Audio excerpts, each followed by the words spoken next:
एक नदी के किनारे एक जामुन के पेड़ पर एक बंदर रहता था। उस पेड़ पर बहुत ही मीठे मीठे जामुन लगते थे। एक दिन एक मगरमच्छ खाना तलाशते हुए पेड़ के पास आया। बंदर ने उससे पूछा तो उसने अपने आने की वजह बताई। बंदर ने बताया कि यहां बहुत ही मीठे जामुन लगते हैं और उसने वो जामुन मगरमच्छ को दिए।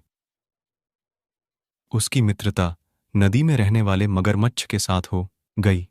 वह बंदर उस मगरमच्छ को रोज खाने के लिए जामुन देता रहता था। एक दिन उस मगरमच्छ ने कुछ जामुन अपनी पत्नी को भी खिलाए।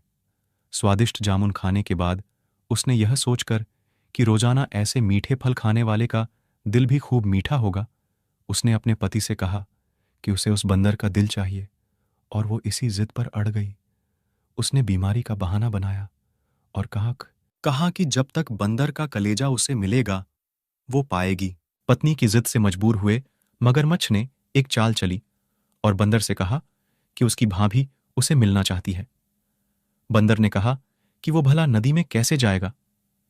मगरमच्छ ने उपाय सुझाया कि वह उसकी पीठ पर बैठ जाए ताकि सुरक्षित उसके घर पहुंच जाए।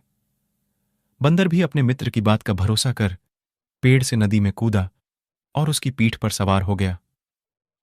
जब वे नदी के बीचों बीचों बीच पहुंचे, मगरमच्छ ने सोचा कि अब बंदर को सही बात बताने में कोई हानि नहीं और उसने भेद खोल दिया कि उसकी पत्नी उसका दिल खाना चाहती है। बंदर का दिल टूट गया। उसको धक्का तो लगा, लेकिन उसने अपना धैर्य नहीं खोया। बंदर तपाक से बोला, ओह मेरे मित्र, तुमने यह बात मुझे पहले क्यों नहीं बताई?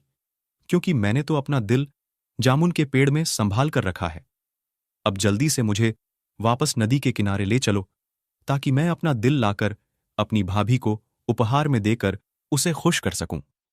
मूर्ख मगरमच्छ बंदर को जैसे ही नदी किनारे लेकर आया, बंदर ने जोर से जामुन के पेड़ पर छलांग लगाई और क्रोध में भरकर बोला, मूर्ख, दिल के बिना भी क्या कोई जिंदा रह सकता है?